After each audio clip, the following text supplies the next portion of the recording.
The house died at 2:14 a.m. It didn't go quietly. The death was mechanical, a series of violent shudders that traveled up through the floorboards and into the soles of my boots. I sat in the armchair in the living room, waiting for it. I had been waiting for 3 days. First came the drop in RP, Ms. A low, struggling groan from the shed 50 yards out. The diesel engine missed a cycle, then another. It coughed, a heavy, wet sound like a lung filling with fluid. Then the silence hit. It was a sudden, absolute vacuum of sound. The refrigerator in the kitchen stopped its hum. The baseboard heaters gave one final tick of contracting metal and went cold. The vibration that had been the heartbeat of this farmhouse for 40 years simply ceased. I didn't move. I looked at the radium dial of my watch. The second hand swept past the 12. The storm outside rushed in to fill the silence. It wasn't just wind. It was a pressurized assault. The bomb cyclone they had warned about on the AM radio hammered the north wall. The siding rattled, a rapid, skeletal clatter against the studs. Snow, hard as buckshot, scourged the window glass. I calculated the thermal decay. The house was old stock, 2x6 framing, fiberglass insulation that had settled over the decades. Without the heat pump, the internal temperature would drop 5 degrees every hour. In 6 hours, the pipes would freeze. In 12, I would be burning furniture. In 24, the cold would stop being a discomfort and start being a chemistry problem for my blood. I stood up. My knees popped, a dry, snapping sound in the dark room. I navigated the living room by memory. I knew every creak in the hardwood, every drafty corner. I moved to the utility closet and grabbed the flashlight, but I didn't turn it on. Not yet. Eyes needed to adjust. Panic was for people who didn't understand the math of survival. I understood the math. The math said I was in trouble. I walked to the kitchen window. Frost was already webbed across the panes, opaque and white. I scraped a circle with my fingernail. Nothing. Just a swirling void of gray and black. The shed was invisible. The snow was coming down horizontally, erasing the world. Even if I went out there, I couldn't fix a seized piston in 60-mile-an-hour gusts with wind chill at 30 below. The generator was dead weight. I turned back to the room. I needed a weapon. Looters weren't common this far out, but desperation made people stupid. And stupid people were dangerous. I bypassed the shotgun in the cabinet. Too loud. Too messy. I picked up the 24-inch pipe wrench from the workbench near the back door. Cold steel. Heavy. Reliable. Torque didn't jam. It didn't need reloading. I stood in the foyer, listening. The house groaned under the wind load. Roof trusses flexing. Nails pulling slightly in the wood. Then, a new sound. It wasn't the wind. It was distinct. Sharp. Scrape. Metal biting into wet wood. It came from the front door, right behind me. I tightened my grip on the wrench. I shifted my weight, widening my stance on the freezing linoleum. The sound came again. A rhythmic, deliberate scratching against the deadbolt plate. Someone was testing the lock. I moved closer, stepping heel to toe to silence my boots. I stopped 6 inches from the heavy oak door. The scratching evolved. It became a probing sound. Metal sliding against metal. A tool working the keyway. A looter. A straggler caught in the storm, looking for shelter. They picked the wrong house. I leaned forward and pressed my eye to the brass peephole. The lens distorted the world into a fisheye tunnel. The view was a chaotic swirl of white static, but in the center, a shape anchored itself against the gale. Small, yellow, A patch of synthetic fabric. A hood pulled tight. I blinked. The figure was short. Too short for a man. Too short for a woman. The tool in the lock slipped. I heard a muffled curse from the other side. A high, thin voice swallowed instantly by the wind. The lock tumblers clicked. 1, 2. A dry, mechanical sound that echoed loudly in the foyer. The tension wrench applied pressure. The cylinder began to rotate. I watched the brass knob on my side. It turned slowly, grinding against the cold grease inside the mechanism. The deadbolt retracted with a heavy thunk. The door handle depressed. The wind didn't wait. It caught the edge of the door and slammed it inward. I braced myself, planting a shoulder against the wall. The gale exploded into the hallway, carrying a spray of ice crystals that stung my face like needles. The temperature plummeted instantly. Standing on the threshold was a child. He couldn't have been more than 10. He was drowning in a yellow parka that hung to his knees. He wore ski goggles that were fogged over, and he gripped a flathead screwdriver in a gloved hand like a combat knife. He stumbled in, pushed by the wind. His boots slid on the mat. He fought the door, throwing his small weight against the wood to close it. I stepped forward and kicked the door shut. The latch engaged. The scream of the storm was cut off, replaced by the heavy, ringing silence of the house. The boy stood there, dripping. Snow shed from his shoulders in clumps, hitting the floor with soft, wet sounds. He was breathing hard, a ragged, wheezing sound that rattled in his chest. I lowered the pipe wrench but didn't put it away. "You picked my lock." The boy pushed the goggles up. His face was raw, skin chapped red by the cold. Dark eyes scanned me, then the wrench, then the dark hallway. He didn't look scared. He looked annoyed. He pulled off a mitten with his teeth. His hand was blue at the fingertips. He reached into the deep pocket of the oversized parka. I tensed, shifting the wrench. He pulled out a tangled mess of copper wire and a mainspring salvaged from an old wind-up clock. He held it up like an offering. "Your governor spring," snapped, he said. His voice was rough, shivering. I heard the RPM drop. Then the lean mixture pop. Then it died. I looked at the junk in his hand. Then at his face. "I can fix it," he said. The shed was 50 yards from the back porch. In a bomb cyclone, 50 yards is a different time zone. I took the coil of orange safety line from the utility closet. I carabiner clipped one end to the heavy iron railing of the porch and the other to the boy's belt. He didn't argue. He looked at the rope, tested the knot with a tug, and nodded. He understood the physics of drag. We moved. The wind hit us like a physical blow, a solid wall of pressure that stole the breath from my lungs.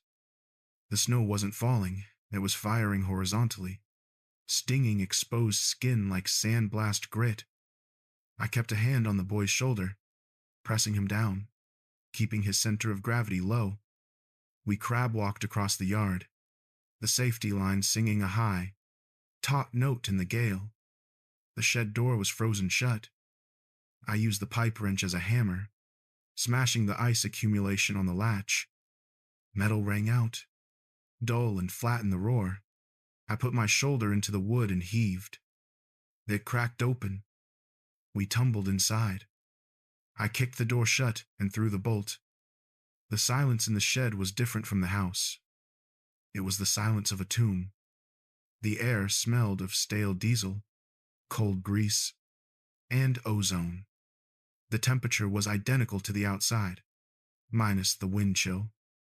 In the center of the concrete floor sat the generator, an old Lister-Petter diesel, cast iron block, heavy flywheel, a machine built when metal was cheap and engineering was honest. Now, it was just a 500-pound paperweight. I clicked on the flashlight. The beam cut through the freezing air, illuminating the grime-coated engine. The boy didn't wait for instructions. He moved. He scrambled up onto the concrete pad, his oversized boots clumping. He pulled the goggles down around his neck. He stripped off his mittens, dropping them on the oily floor. His hands were shaking, but his fingers moved with a weird, twitchy precision. He located the governor linkage. He reached in with the flathead screwdriver. I leaned against the workbench. The exertion of the crossing had cost me. My chest felt tight, like a band of iron was being ratcheted down around my ribs. My heart stumbled, a skipped beat, then a flutter. Angina. The cold was constricting the arteries. I fumbled in my jacket pocket. The plastic bottle rattled. I shook out a pill. Nitroglycerin. I slipped it under my tongue. The burn was immediate. Pepper and fire. I waited. 10 seconds. 20. The band around my chest loosened. The blood vessels dilated, flooding the muscle with oxygen. Then came the price. The headache hit me like a pickaxe behind the eyes. A throbbing, blinding pulse of pressure. I closed my eyes, gritting my teeth against the nausea. It was a fair trade. Pain meant blood flow. Pain meant alive. When I opened my eyes, the boy was holding the broken remnants of the original spring. He compared it to the clock mainspring he had brought. Too long, he muttered. Tension is wrong. He looked around the workbench. He grabbed a pair of side cutters. He snipped the clock spring, shortening the coil. He bent the end with needle-nose pliers, forming a hook. He moved to install it. Then he stopped.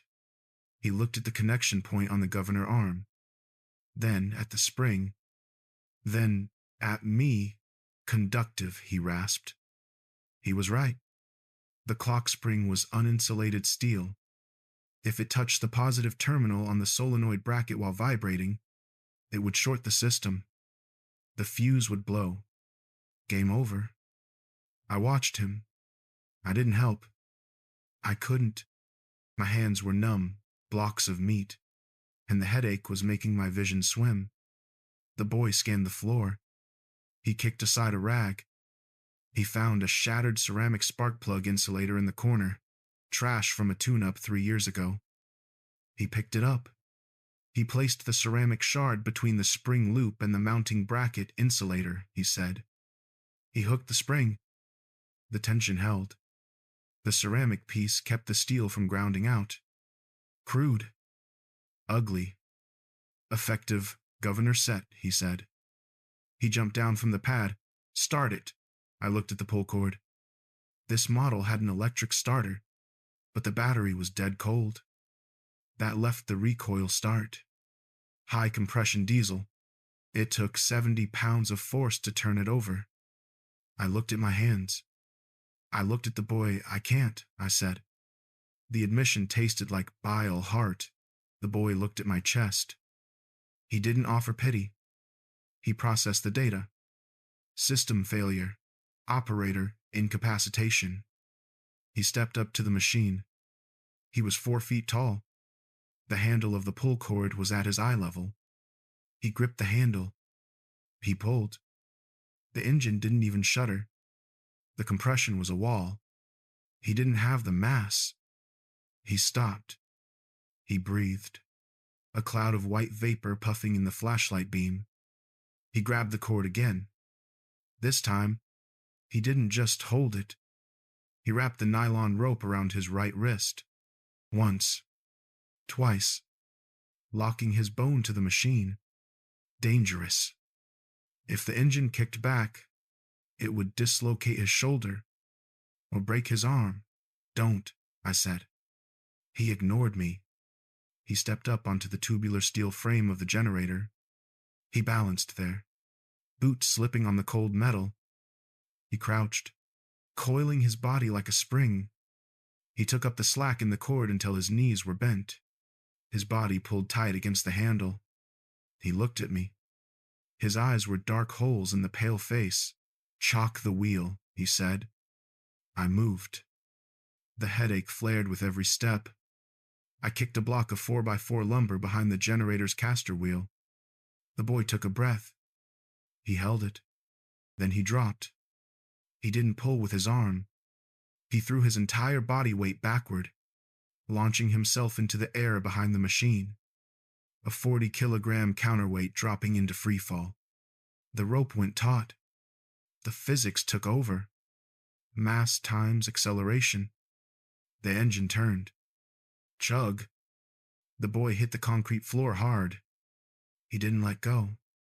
He scrambled for traction, keeping the momentum. Chug. Chug. The flywheel spun. The inertia built. The piston slammed against the compression, fighting the cold oil. The boy pulled again, screaming with the effort. A high, thin sound. Ka-chunk. A puff of black smoke shot from the exhaust, hitting the ceiling. The smell of unburnt hydrocarbons filled the shed. Ka-chunk. Ka-chunk. Thrum. The diesel caught. The governor kicked in, the boy's clock spring flexing perfectly against the ceramic shard. The RP mist smoothed out. The heavy, rhythmic heartbeat of combustion shook the floor. The boy lay on the concrete, panting. He unwrapped the cord from his bruised wrist. He looked up at the roaring machine.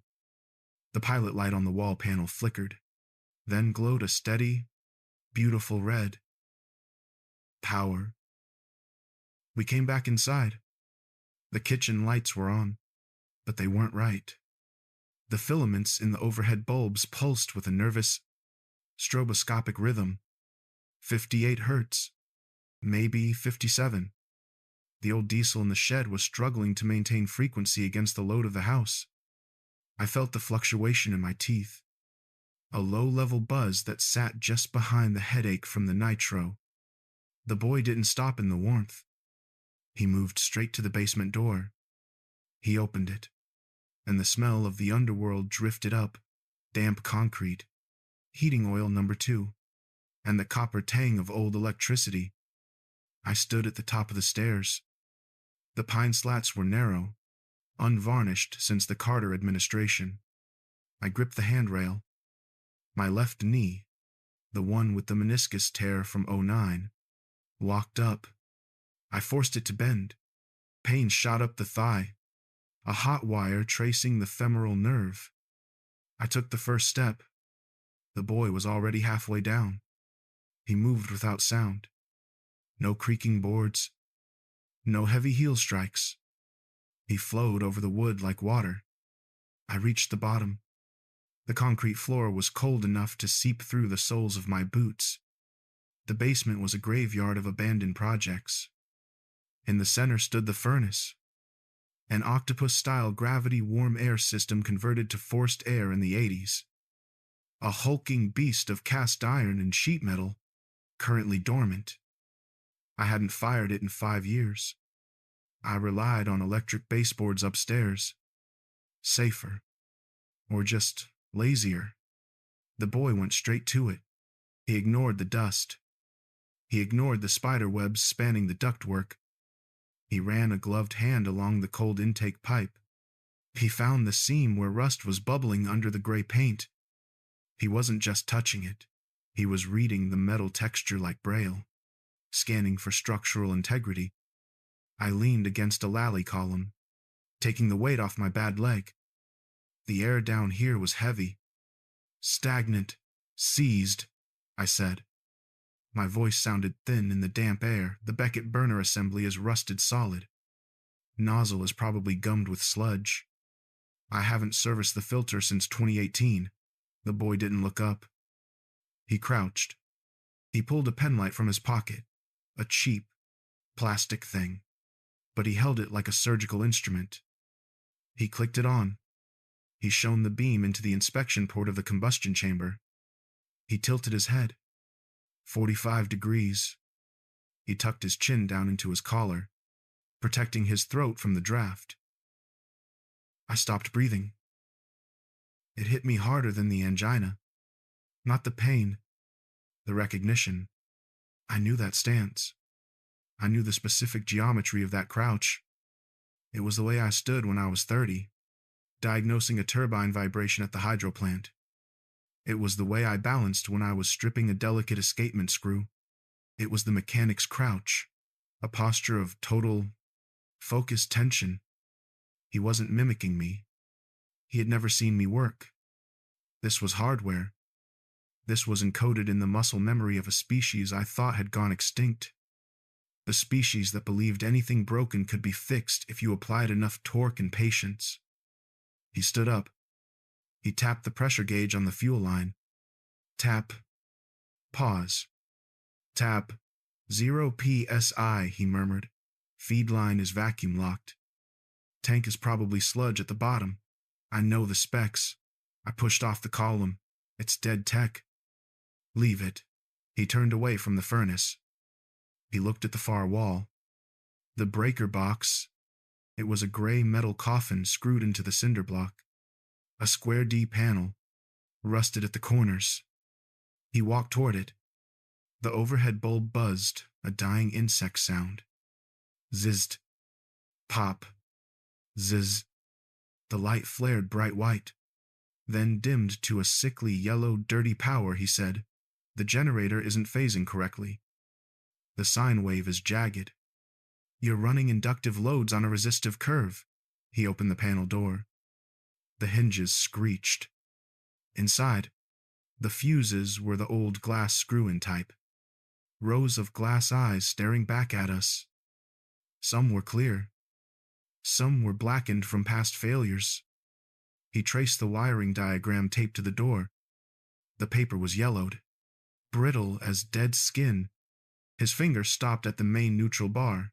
You isolated the ground. It wasn't a question. It was an accusation. I stiffened. The shame was a cold drop in my stomach. It kept tripping the GFI breakers. Humidity in the basement caused nuisance trips. I needed the power to stay on. You built a bypass, he said. You floated the neutral.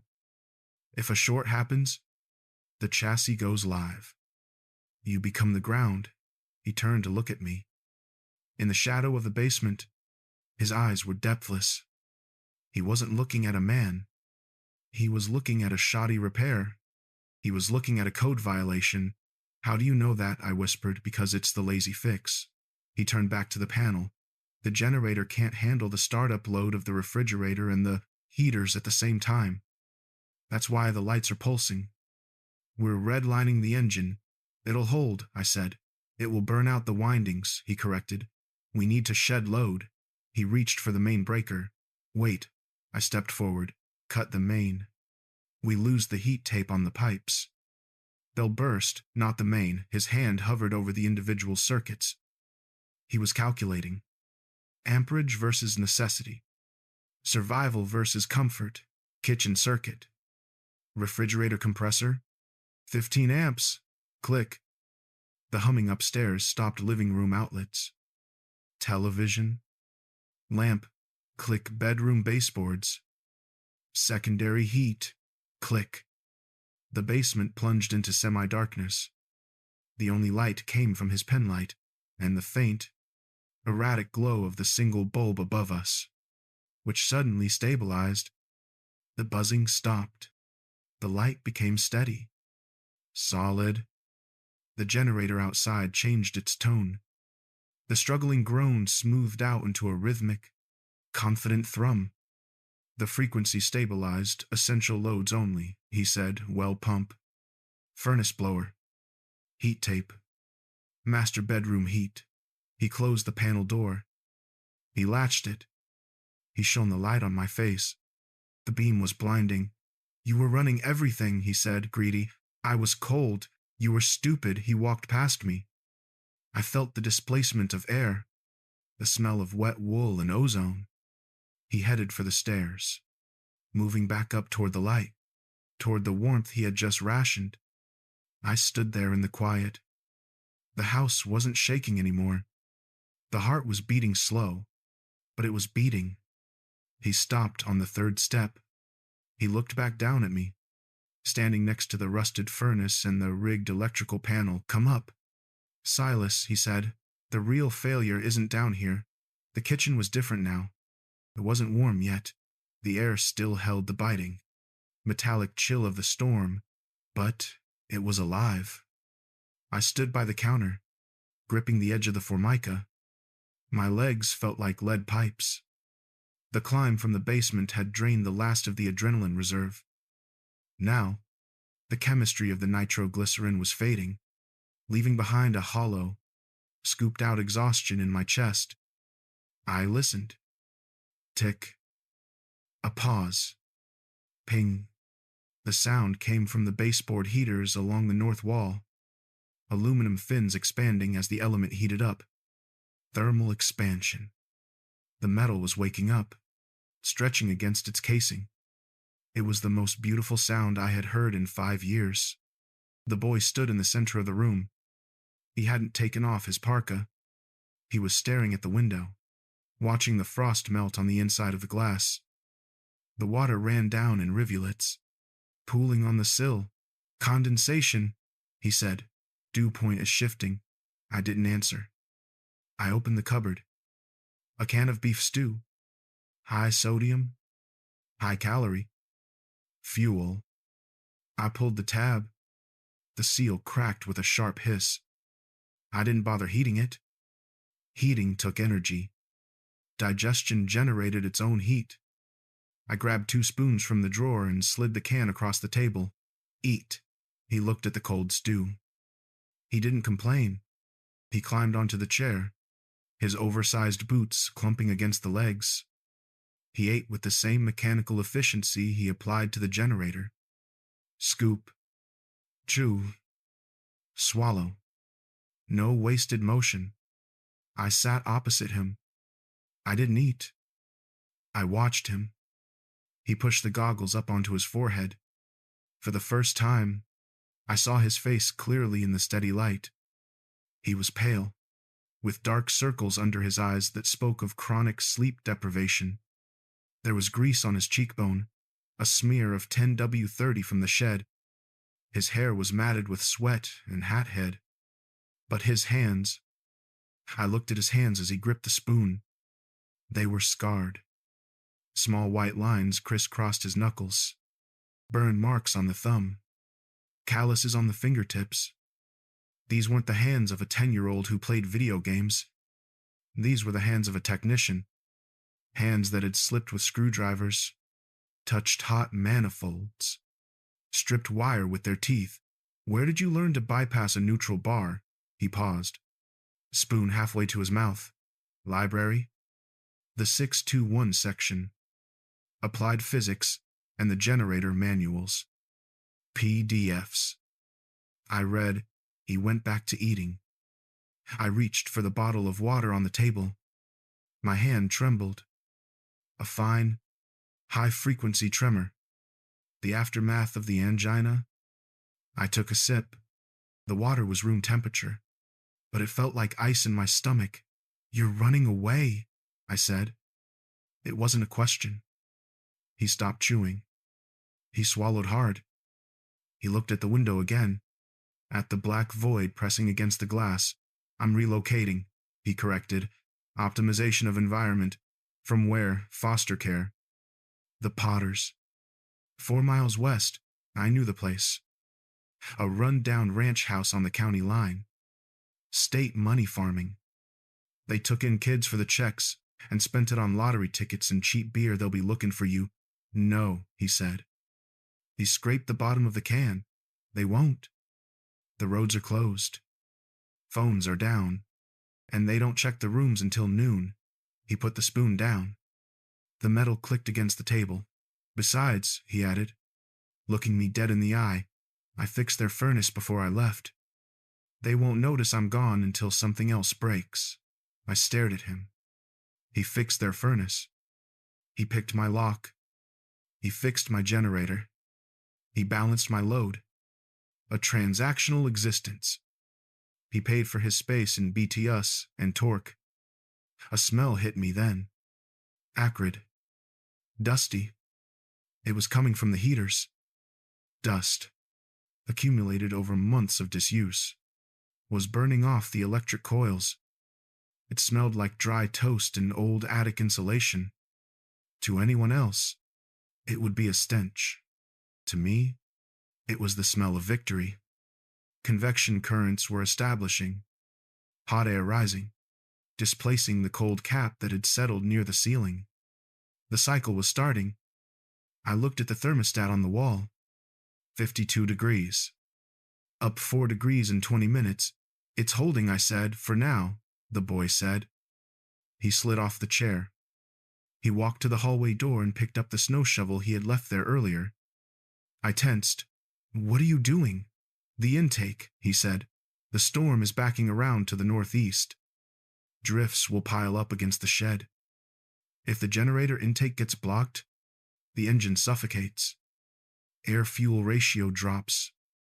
It stalls. He was right. Of course he was right. I'll go, I said. I tried to stand. My legs didn't work. The muscles seized. A cramping protest against the abuse of the last hour. I slumped back into the chair. I was useless. A system with a failed actuator. The boy watched me struggle. He didn't offer to help. He knew I couldn't do it. Stay, he said. Monitor the frequency. If it drops below 55 hertz, kill the refrigerator. He zipped up his parka. He pulled the goggles down. He looked like a miniature astronaut preparing for an EVA. The safety line, I rasped. Clip it on. He nodded. He opened the door. The wind didn't scream this time. It roared. A low, bass-frequency rumble that shook the entire frame of the house. The pressure change popped my ears. He stepped out into the white. The door slammed shut. I was alone again. I looked at the can of stew. Empty. I looked at the wrench on the table. Cold. I closed my eyes and listened to the house. Tick. Ping. Tick. The heaters fighting the entropy. And outside, 50 yards away, a 10-year-old boy was digging out a machine so I wouldn't freeze to death. I felt a weight in my chest that had nothing to do with heart disease. It was heavier. It was debt. Time is different when you are waiting for a system to fail. It doesn't flow. It drips. I sat at the kitchen table. The empty stew can was in front of me. The spoon was still in it, leaning against the rim at a 45-degree angle. I didn't look at the door. I looked at the light bulb in the ceiling fixture. It was a 60-watt incandescent, tungsten filament, in a stable grid. It burns at a constant temperature. Here, it was a diagnostic tool. It was the only telemetry I had for the boy outside. Flicker. The filament dimmed to a bruised orange. Frequency drop. The generator engine was bogging down. I checked my watch. 4 minutes since he went out. Outside, the wind was a physical weight against the north wall. I could feel the house leaning into it, the timber framing groaning under the lateral load. The snow wasn't drifting anymore. It was packing. Concrete hard layers of ice and powder sealing us in. If the intake on the shed was blocked, the engine was starving for air. The fuel-air mixture would run rich. Carbon would build up on the valves. The RP miss would crash. Dim. Pulse. Dim. The light bulb struggled. My hand moved to the table edge. I gripped the formica until my knuckles turned white. Clear it, I whispered. I wasn't praying. I didn't believe in prayer. I believed in airflow. I closed my eyes. I visualized the shed. The boy, small and yellow in the white chaos. The shovel. He would be digging blind. The wind chill was 40 below zero. At that temperature, exposed skin freezes in 30 seconds. The cornea of the eye can freeze if you stare into the wind. 5 minutes. The headache from the nitro had settled into a dull, rhythmic thumping behind my right ear. My chest felt hollow, fragile, like a birdcage made of glass. I was useless. A man who had spent 40 years mastering machines, rendered obsolete by a clogged artery. I was the load. The boy was the prime mover. Flash. The light bulb flared. A sudden, blinding white spike. Overspeed. The governor's spring, the clock spring he had improvised, was reacting too fast. He must have cleared the blockage. The engine gulped fresh air, surged, and the RP-miss spiked before the governor could compensate. Then, stability. The light settled back to a steady, warm yellow. 60 hertz. Or close enough. He did it. I let out a breath I didn't know I was holding. I stood up. My legs were steadier now. The sugar and sodium from the stew were hitting my bloodstream. I moved to the sink. I turned the tap. A thin stream of water trickled out.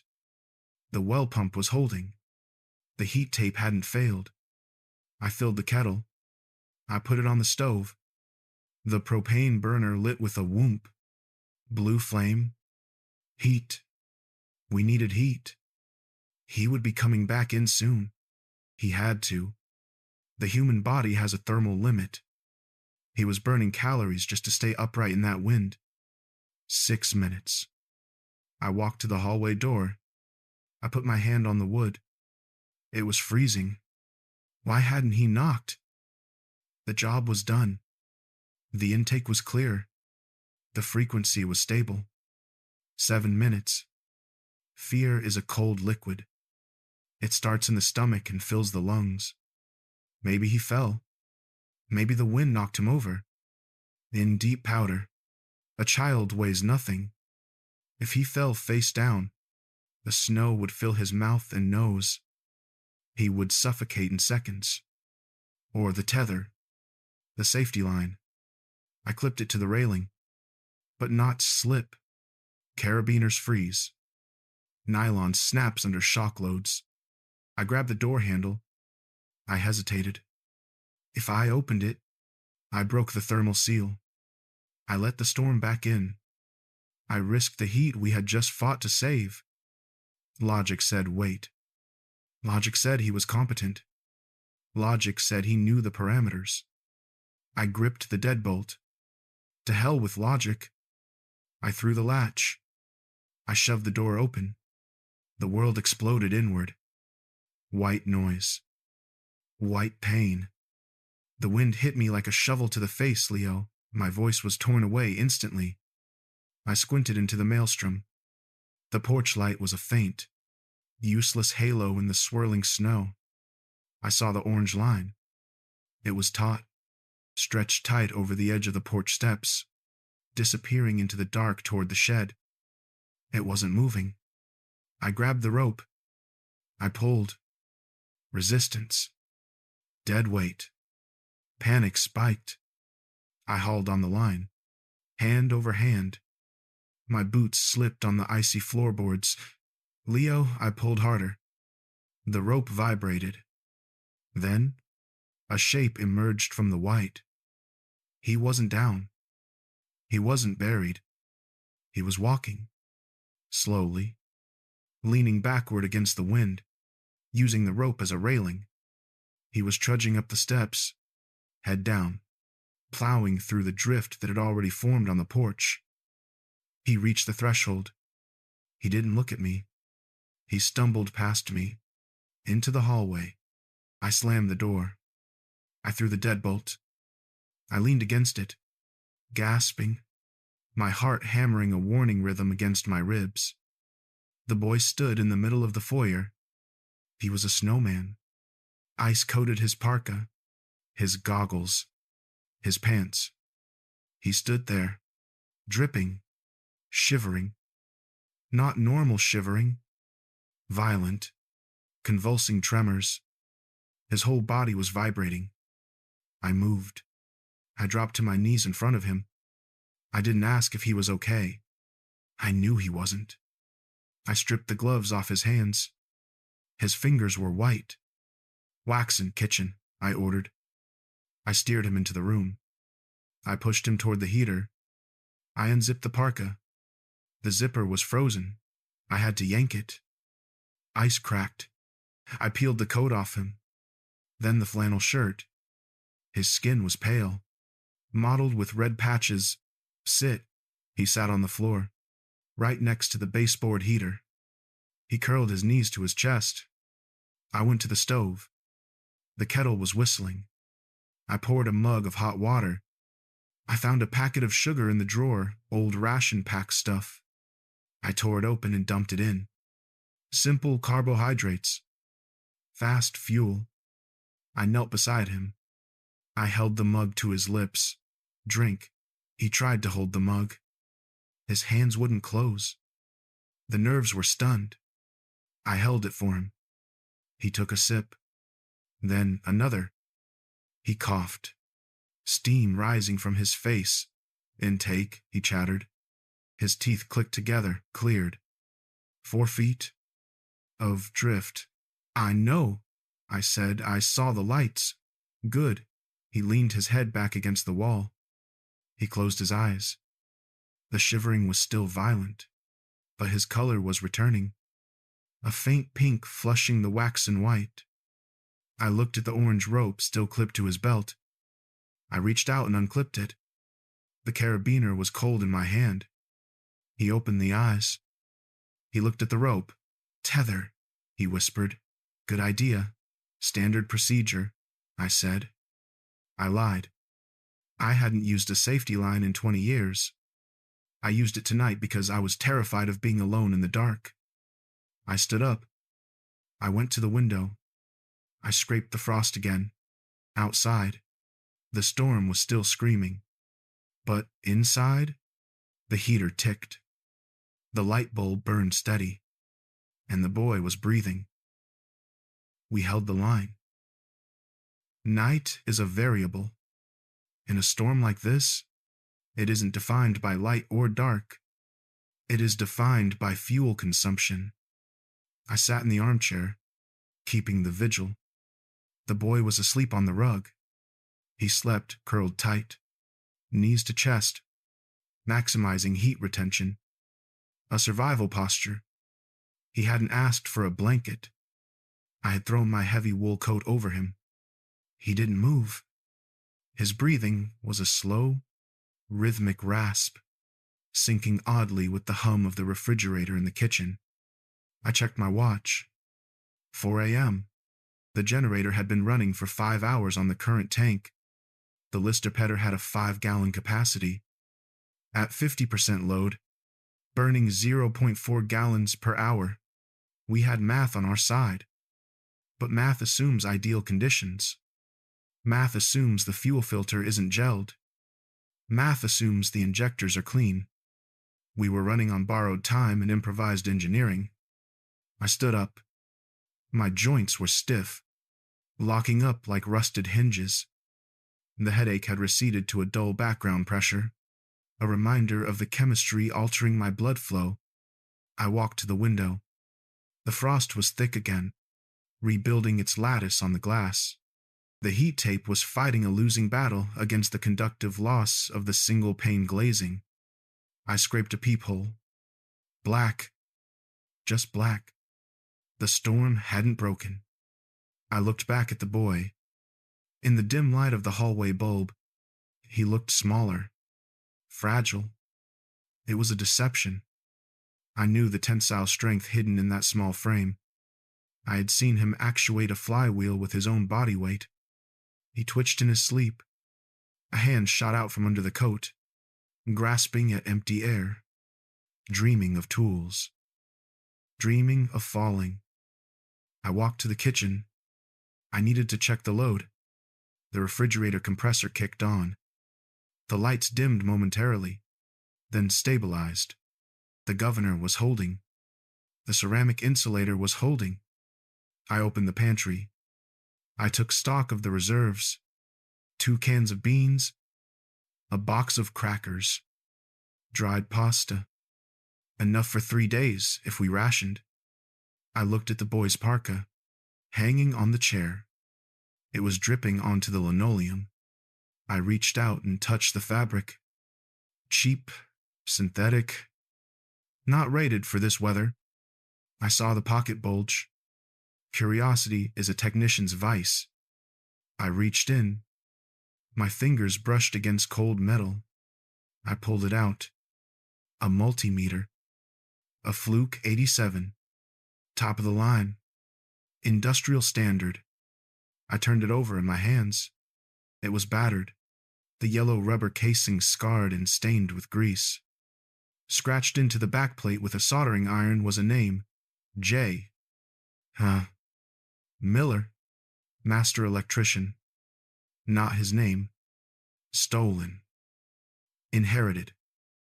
Scavenged. I put it back. It didn't matter. The tool was in competent hands.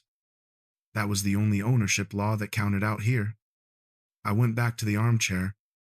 I sat down. The house ticked. The wind pushed. I closed my eyes. But I didn't sleep. I listened to the engine outside. I analyzed the harmonics. A slight knock in the valve train. No, just the cold oil. A waver in the frequency. I focused on the sound. It was a lifeline.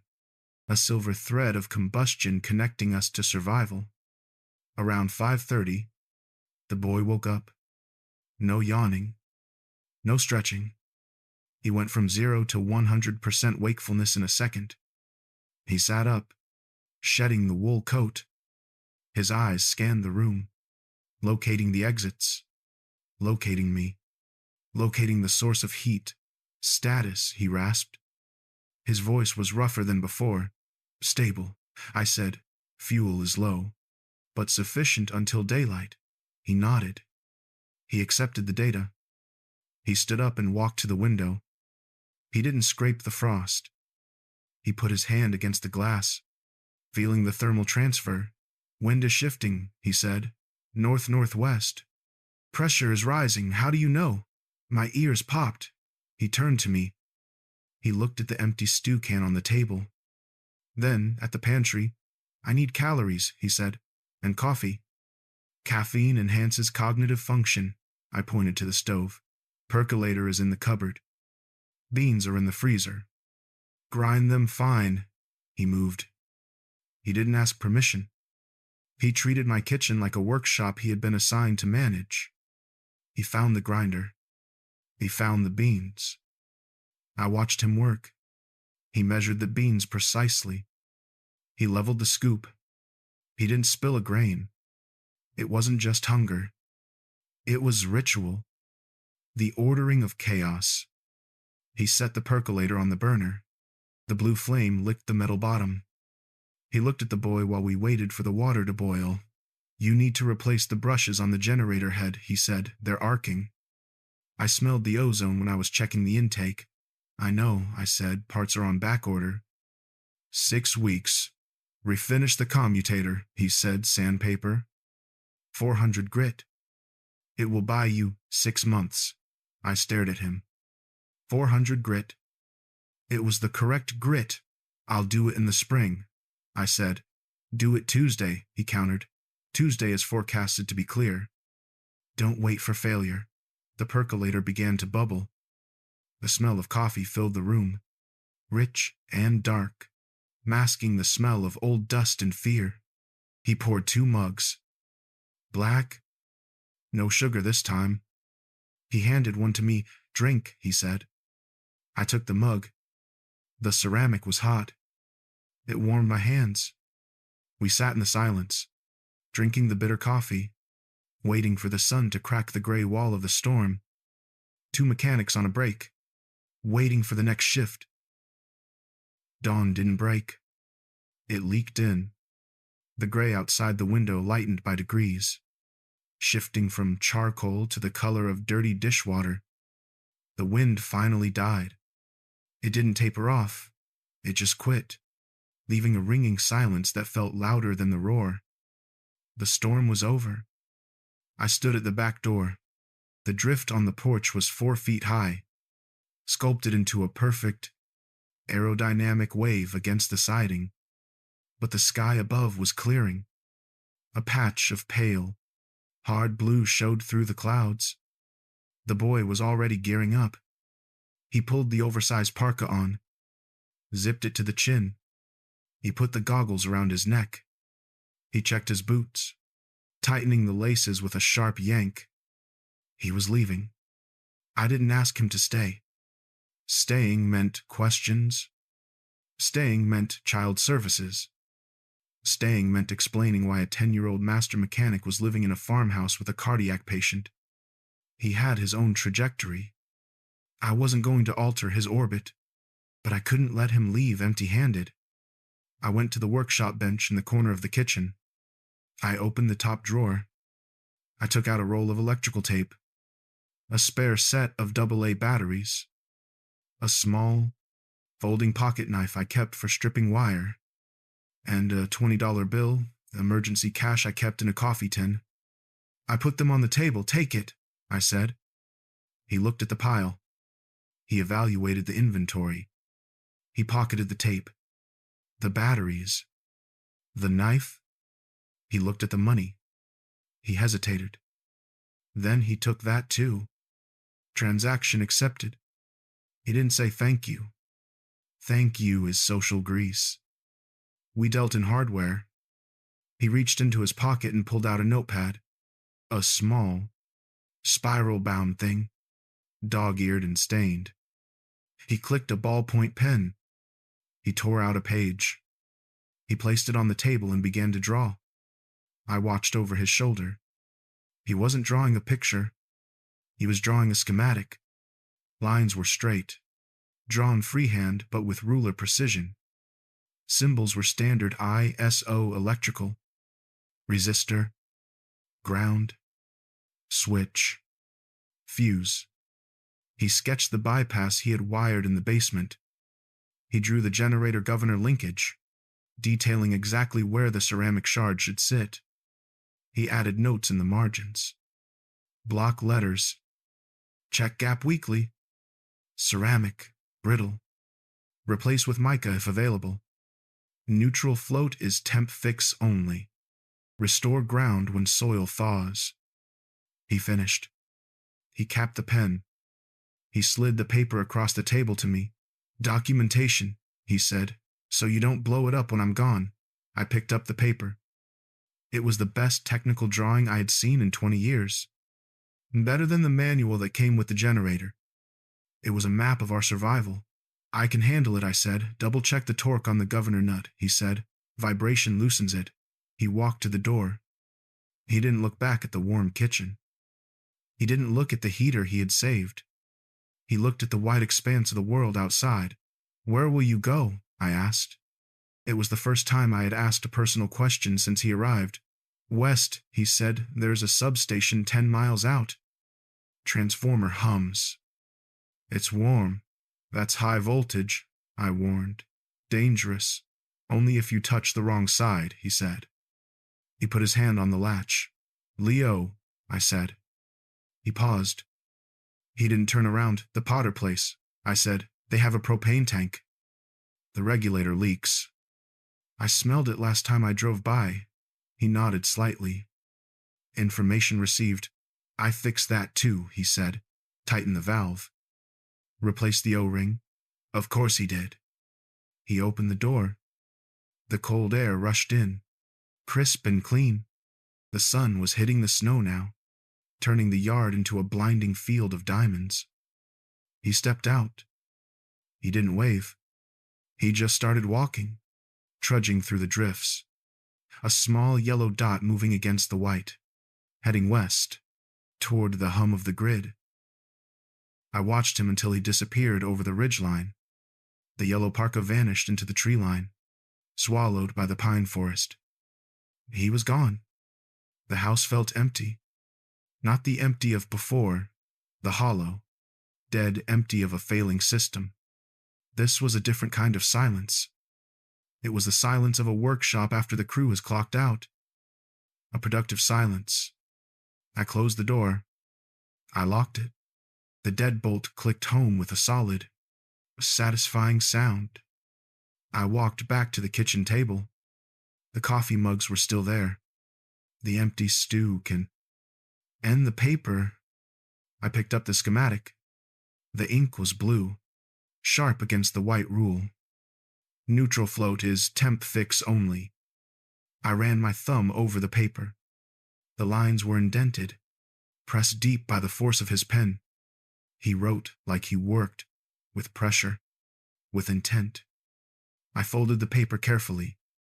I put it in my shirt pocket, right next to the nitroglycerin. I needed to check the machine. I put on my coat. I grabbed my gloves. I walked out to the shed.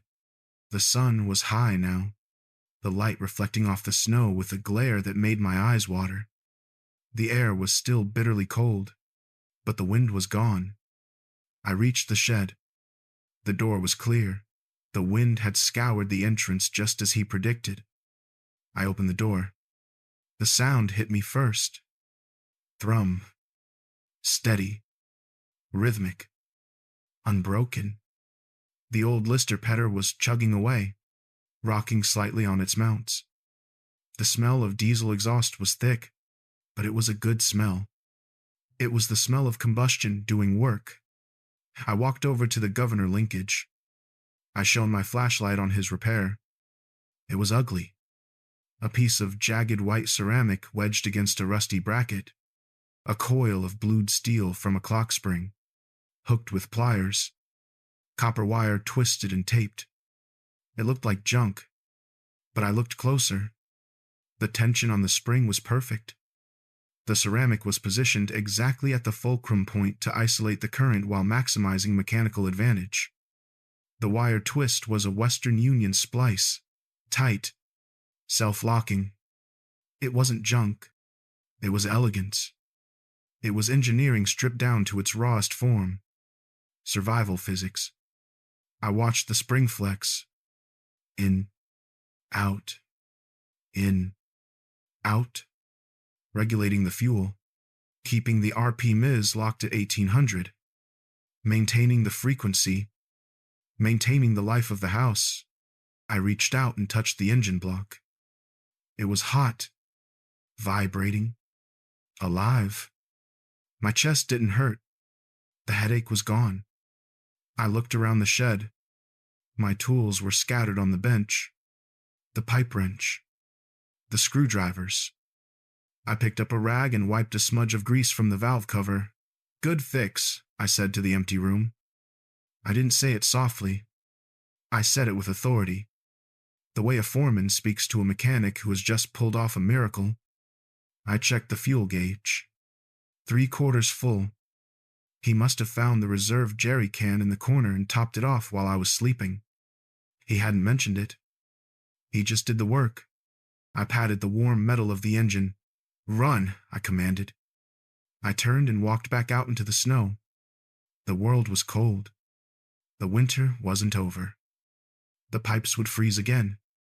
The roof would leak. The heart would eventually fail. Entropy always wins in the end. But not today. Today, the lights were on. Today, the heat was rising. Today, the system was holding. I walked back to the house, my boots crunching in the snow, ready to sand the commutator. Tuesday was going to be a clear day. Tuesday arrived with a hard, crystalline clarity. The sky was a vaulted dome of blue, so bright it hurt to look at.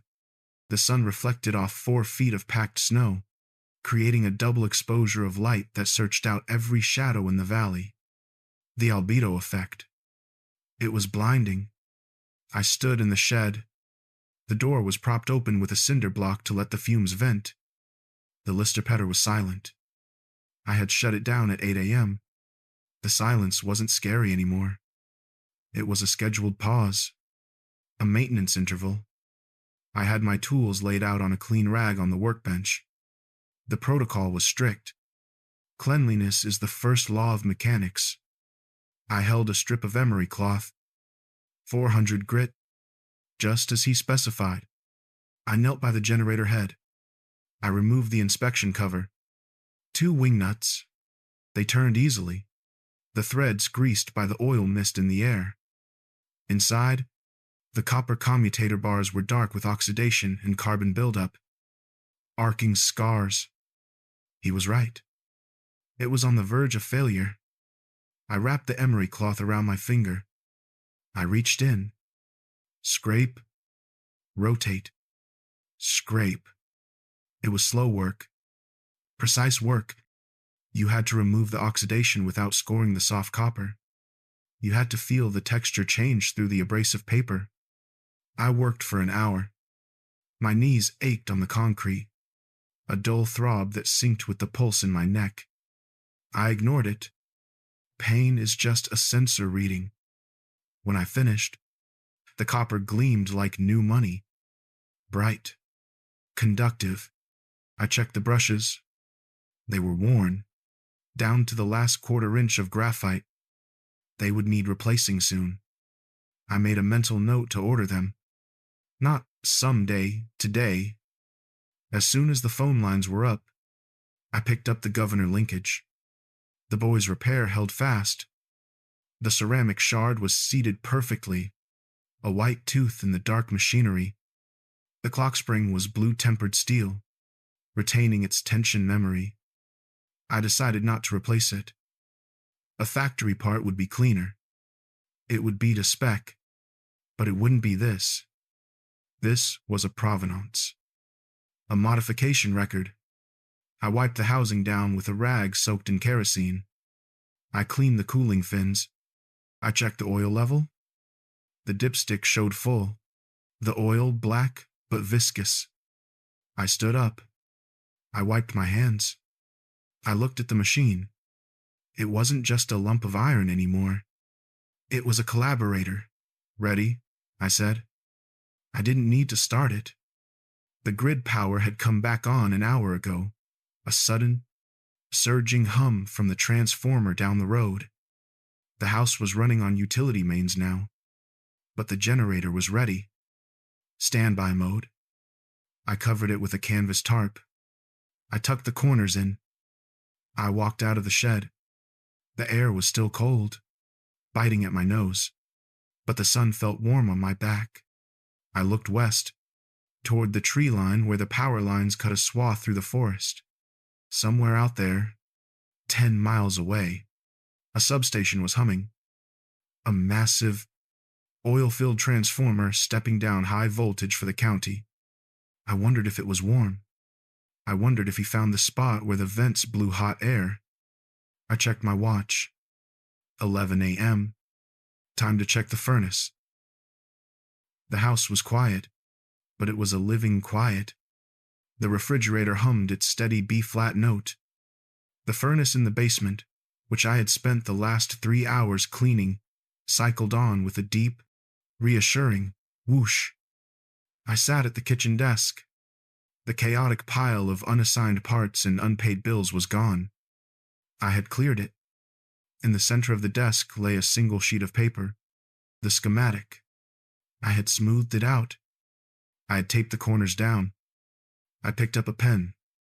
My hand still had a tremor, the permanent frequency of age, but I steadied it against the wood. Underneath his notes, in my own block print, I added an entry. Log, February 14th. Storm duration, 36 hours. Status, system holding. Maintenance performed. Commutator resurfaced. Governor modified. Field repair. Next interval, 100 hours. I put the pen down. I opened the top drawer. I took out the coffee tin where I kept the emergency cash. It was empty. I smiled. A dry cracking of the lips. It was the best investment